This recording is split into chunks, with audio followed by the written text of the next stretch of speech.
This is Sissinghurst Castle in Kent. It's a beautiful complex of Elizabethan buildings surrounded by what appears to be a quintessential English country garden. It's in pretty pristine condition today, but it wasn't always like that. At the start of 1930, everything here was overgrown and overlooked, marked by crumbling walls and chicken wire. And it was this wildness which enchanted the best-selling writer, Vita Sackville-West. Vita fell in love with Sissinghurst at first sight. For her, this messy patch of land was a wonderful opportunity, a blank canvas on which she could cultivate and express every aspect of her unique character and every one of her passions. Her writing, her family's history and ancestral home, gardening, other women, her husband Harold, all would be expressed in the buildings and grounds around me. This is the story of Vita's Sissinghurst.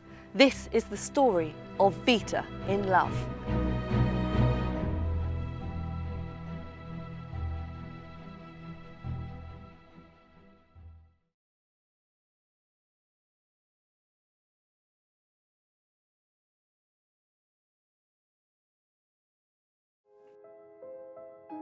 Vita clearly had a high opinion of her work, and you can really see how living here at Knole impacted her writing, which was rooted in a deep connection to the past, to ancestry and inheritance.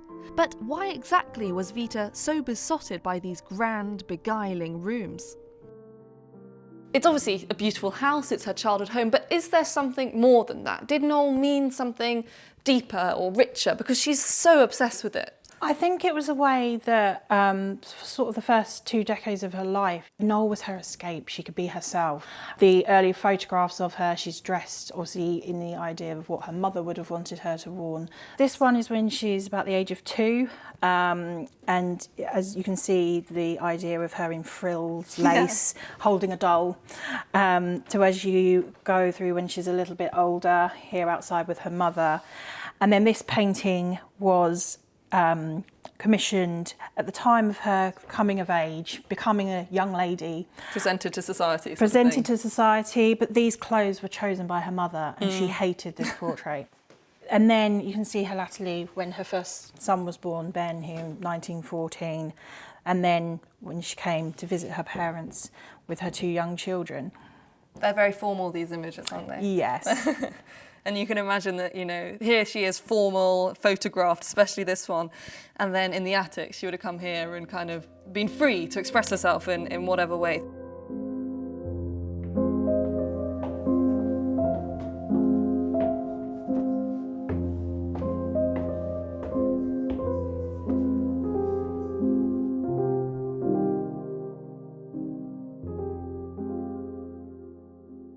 Coming here to Knole and standing in these sumptuous staterooms with all these Sackville ancestors looking down from the walls, you can begin to understand quite what a significant role this house played for Vita, what an impression it might have left on a young child, an only child with a curious and creative spirit.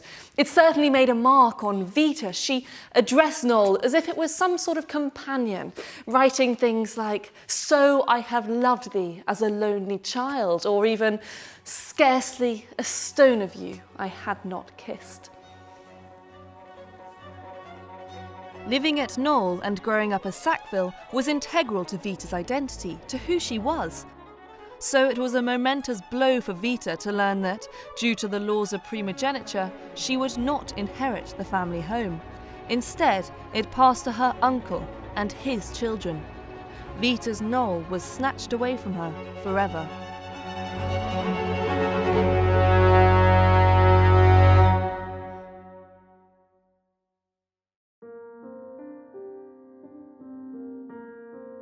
Sissinghurst, though, did something to soothe this mighty loss.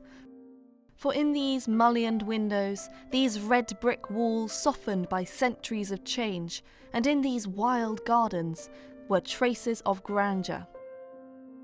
And it's often been thought that at Sissinghurst, Vita hoped to resurrect the spirit of her parents' great ancestral home.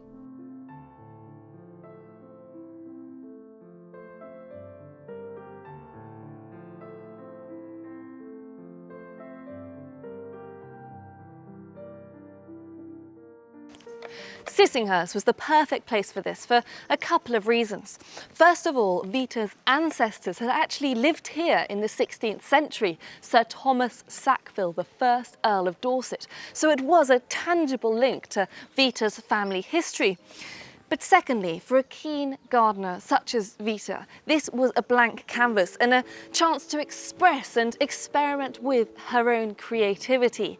And in the design of the gardens here at Sissinghurst, she tried to recapture some of the architectural fabric of Knole.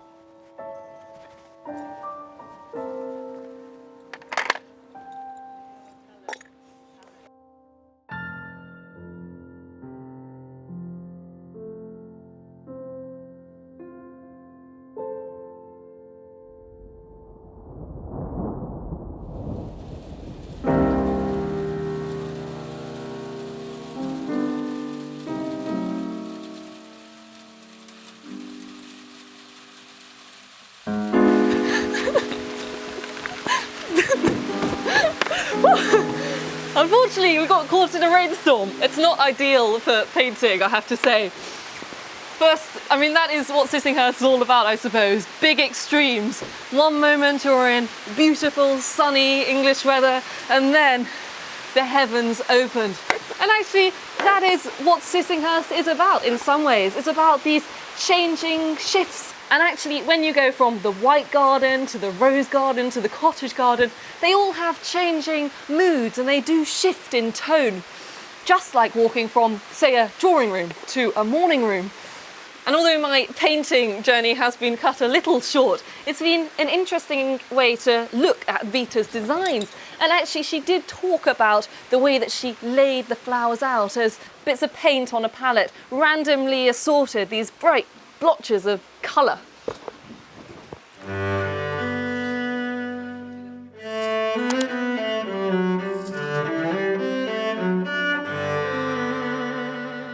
Soon enough, the sun bursts through the clouds, and within minutes, Sissinghurst transforms once again. The more time I spend here, as the light and weather changes, the more curious these gardens become, constantly revealing new secrets and perspectives. One of the most effective spaces Vita created can be found beside the south cottage. Here the flowers are restricted to a narrow spectrum of hot colours to emulate the effect of a sunset. It's an explosion of bright oranges, fiery reds and dazzling golds. I'm meeting Deputy Head Gardener Helen Champion to find out how Vita and Harold brought this space to life. I think the first thing to say, it was a true partnership.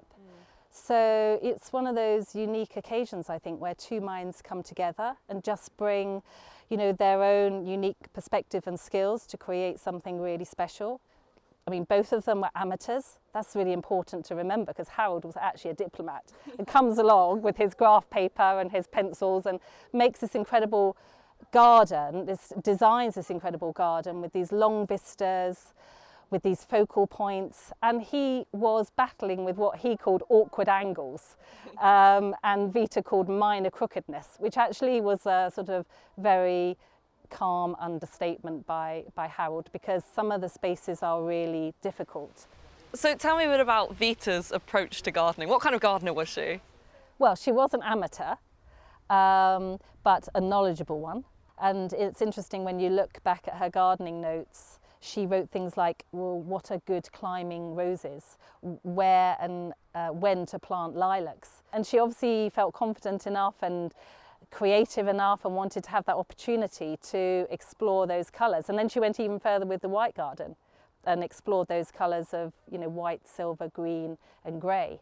So yeah, she was experimental, not afraid to make mistakes.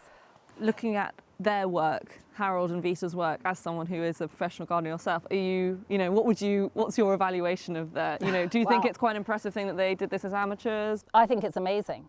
I think Harold is very underrated. You know, to take this whole site, when you look down on an aerial photograph, you see the absolute crookedness of the whole site. And the fact that you enter through under the arch and you look down and you see right to the end of the moat the statue of Dionysus, and you think you're looking at a straight line and you think, wow, it feels so satisfying.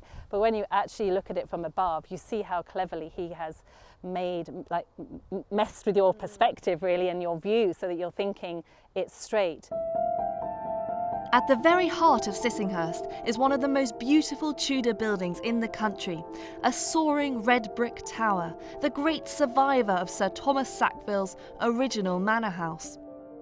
Vita thought of it as Sleeping Beauty's castle.